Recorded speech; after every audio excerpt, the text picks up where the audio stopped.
Medicare. On that point, I submit to you, there's only two ways. I've looked at that one. It's a tough one. There's only two ways that $500 billion could be cut from Medicare. You ration health care would reduce benefits dramatically, or it never happens. And then you got $500 billion of additional deficit spending. That's what I think is going to happen. That's why this thing is going to cost a ton of money. I am very worried because of the trends. I'll submit, partisan, all that stuff. I've got some problems with some of the decisions that are made. But beyond that, I am worried as an American. As near as I can tell, I'm not the greatest historian, certainly in this room, but I've studied a little bit. And in my estimation, my understanding, every generation from those first ones that stepped off the boat at Plymouth Rock has been able to affirm to the next generation they did everything required of them to preserve, protect freedom and liberty as they had enjoyed it. I'm very, very concerned that we're living in a time right now where we may not be able to make that same affirmation. Let me share just a couple more things with you, and then I'll take a couple questions. Sometimes I look around the world, too, to see what others are saying about us. Fidel Castro is quite delighted that we passed this health care bill, and I'm not making that up. Fidel Castro called it a miracle, a wonderful achievement. He said, we managed to do it in Cuba decades before, but God bless you for finally getting around to it. I don't take a great deal of comfort in Fidel Castro feeling happy that we've adopted the same system as he has. This headline in an international paper just in the last day or two on the editorial page. I'm going to let you guess for a minute which paper this appeared in. Headline, American capitalism gone with a whimper.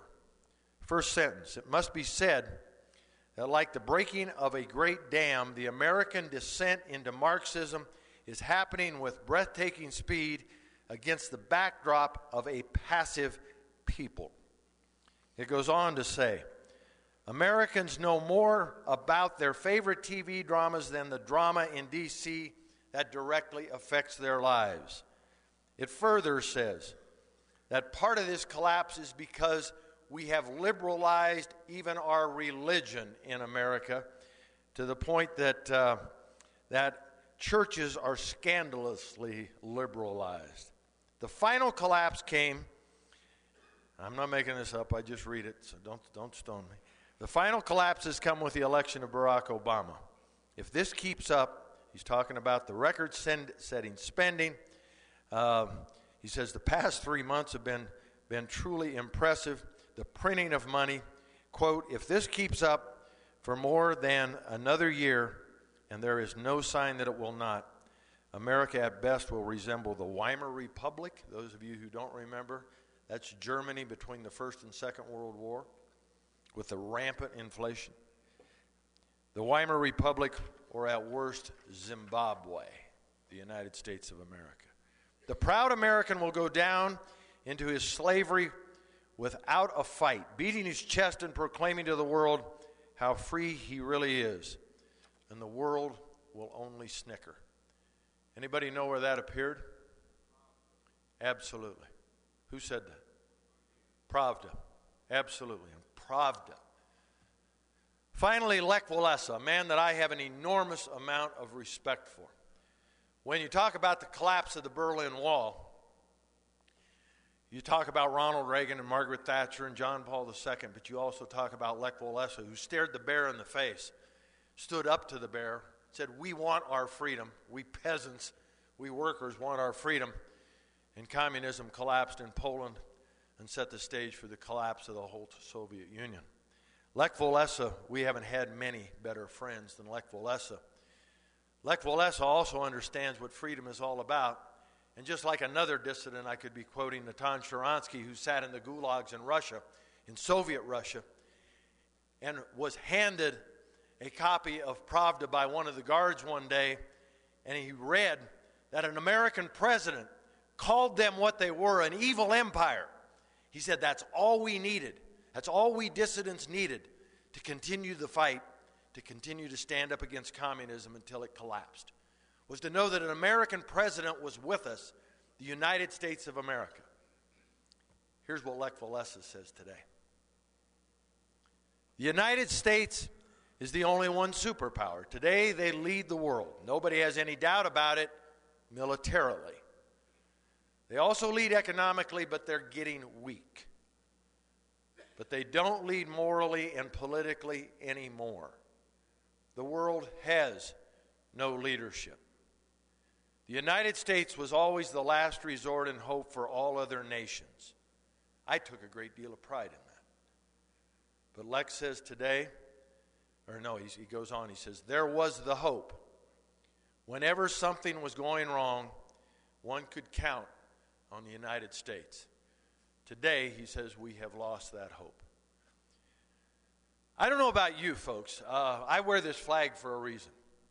I'm very proud of this country. I'm proud of the opportunity it has given me.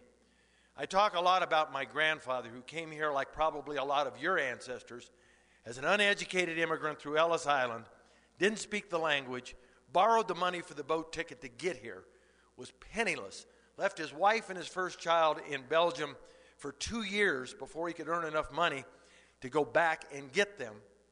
And he stuck a flag in the ground, raised 7 more children, my dad being the 6th one. Depression-era kids. My dad got to 8th grade, my mother 9th. But they worked damn hard all their life. And all they wanted from their government was to be left alone and be able to keep some of that and pass on that freedom and opportunity they enjoyed to their kids. One of their kids got to own a federally insured bank. One of their kids got to go to the People's House, the United States House of Representatives.